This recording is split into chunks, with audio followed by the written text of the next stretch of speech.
In 2014, a neuroscientist at Harvard put subjects inside an fMRI machine and gave them an impossible choice.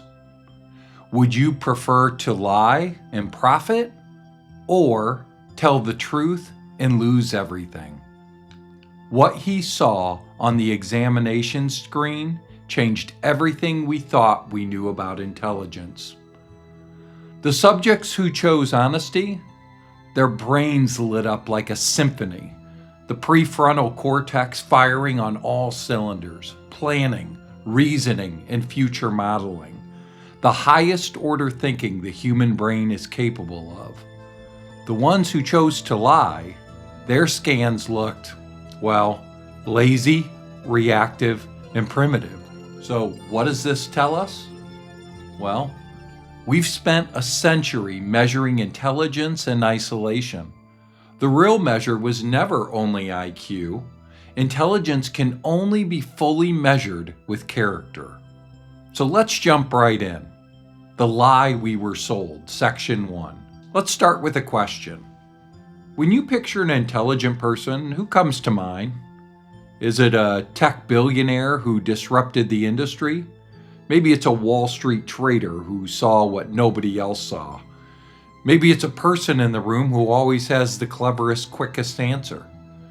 Notice something? None of those images have anything to do with ethics. We've been trained by media, by schools, by culture to separate intelligence from character. IQ over here, morality over there, as if they operate in completely different systems. This is one of the most dangerous lies of our time.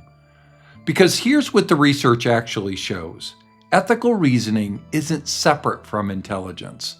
It is intelligence. A specific, measurable, trainable form of intelligence that predicts long-term success. And the fact that we don't teach it, don't measure it, and don't value it, that's not just a cultural failure. It's a cognitive catastrophe. One that I believe is quietly eroding our society from the inside. Much like the comfort crisis I've talked about before. The convenience of cutting corners, the ease of choosing selfishness. It feels like a smart play, but it's actually your brain choosing the path of least resistance. So let's jump into Section 2, the neuroscience. What does it look like when your brain is focused on ethics? Let me take you inside the brain for a moment, because this is where it gets fascinating. When you face an ethical dilemma, should I tell the truth even though it will cost me? Should I do the right thing when no one's watching? Your brain doesn't just activate some morality center. It lights up the prefrontal cortex. This is the same region responsible for planning, complex decision-making, impulse control, and abstract reasoning. In other words, ethical thinking and higher-order thinking use the exact same neural hardware. Dr. Joshua Green at Harvard ran that landmark study using fMRI imaging. When subjects worked through moral dilemmas, their brains engaged in what he called cognitive mode, deliberate, rational, integrative thinking. The people who demonstrated the most nuanced ethical reasoning, they also scored highest on the measures of cognitive flexibility and long-term planning. This isn't coincidence, it's architecture. Think about what ethical reasoning actually demands from your brain. First, you have to take someone else's perspective. You have to model the other person's mind. What do they feel? What do they need? What would be fair? That's not soft. That's computational complexity. It's one of the most advanced things the human brain can do. Second, long-term consequence modeling. Ethical decisions require you to think beyond the immediate payoff. You have to simulate futures. If you do this now, what happens in a month, a year, a decade? That's the same skill that separates strategic thinkers from reactive ones.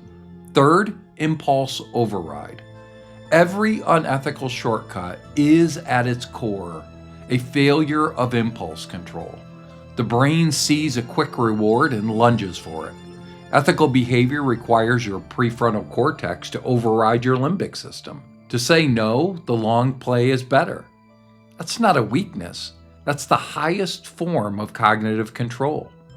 So when someone behaves unethically, what's actually happening in their brain? Their higher order thinking is being overridden by their impulse center. That's not being clever. They're being cognitively lazy.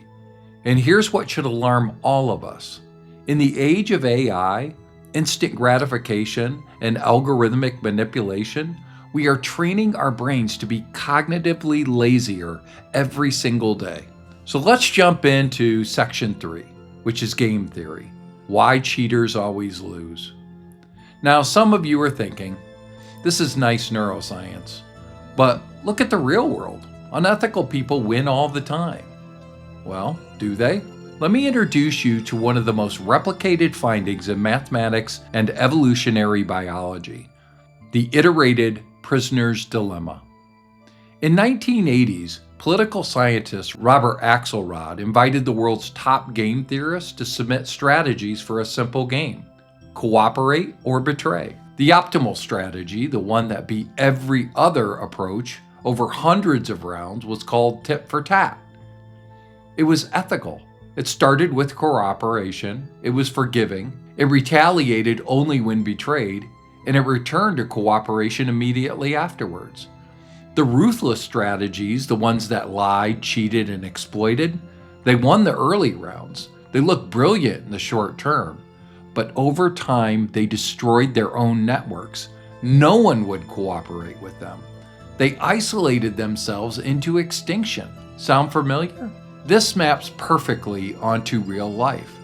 The Enron executives, the fraudulent influencers, the leaders who manipulated their way to the top, the bullies in school, they don't just fall, they collapse because their entire structure was built on a foundation that cannot sustain itself.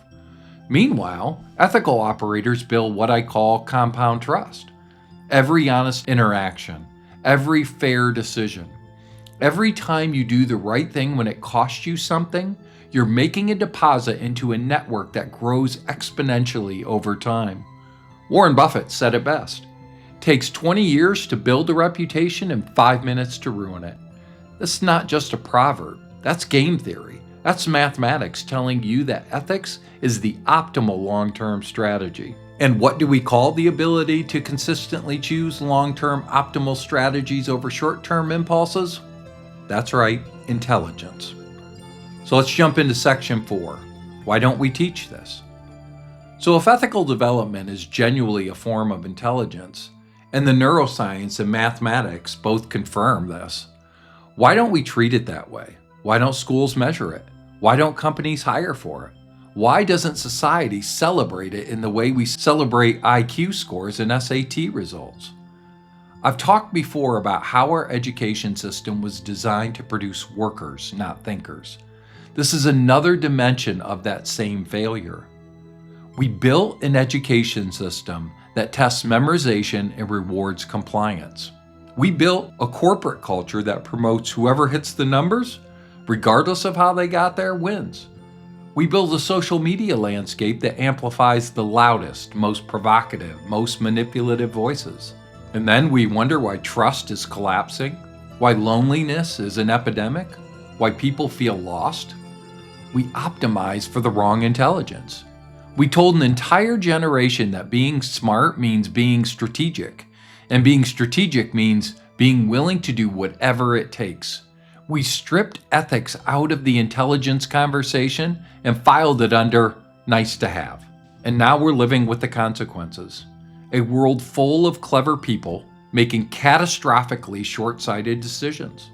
A world where AI can process information faster than any human, but has zero ethical framework to guide it. Here's an uncomfortable truth. In the age of AI, ethical intelligence isn't just valuable. It may be the only form of intelligence that's uniquely, irreplaceably human. AI can analyze. AI can optimize. AI can even mimic empathy.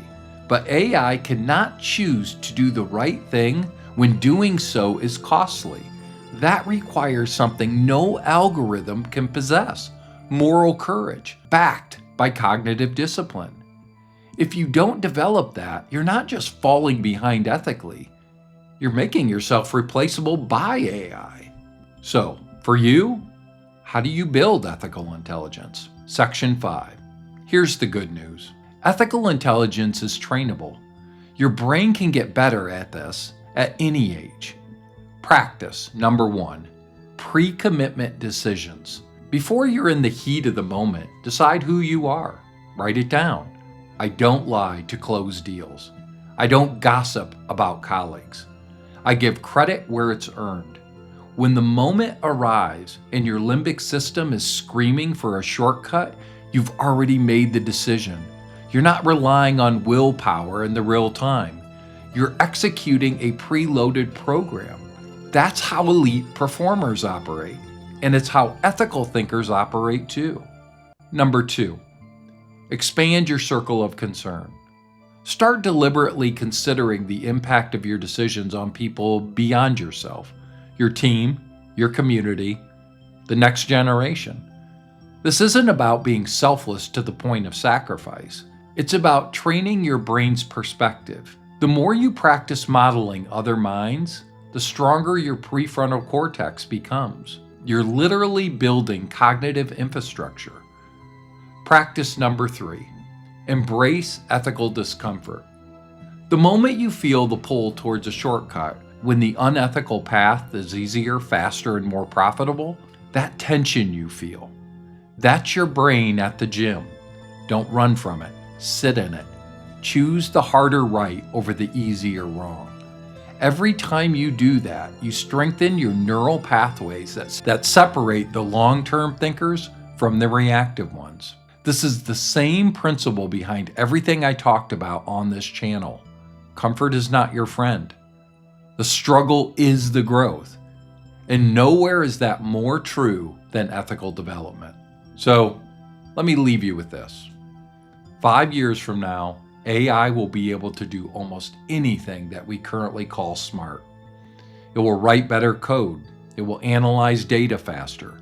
It will generate strategies that no human can compute. But it will never, ever be able to look at a situation where the wrong choice is profitable and the right choice is painful and choose the right one anyway. That ethics is intelligence. That is the person you become in your hardest moment is the truest measure of how smart you really are. The world doesn't need more clever people. It needs more intelligent ones. And now you know the difference. If this changed how you think about intelligence, subscribe to this channel. I try to make videos every week about the forces shaping our minds and our futures, and how to make sure you're building both on a foundation that lasts. I'll see you in the next one. I'm Dr. Strecker, author of Emergence. Stay strong.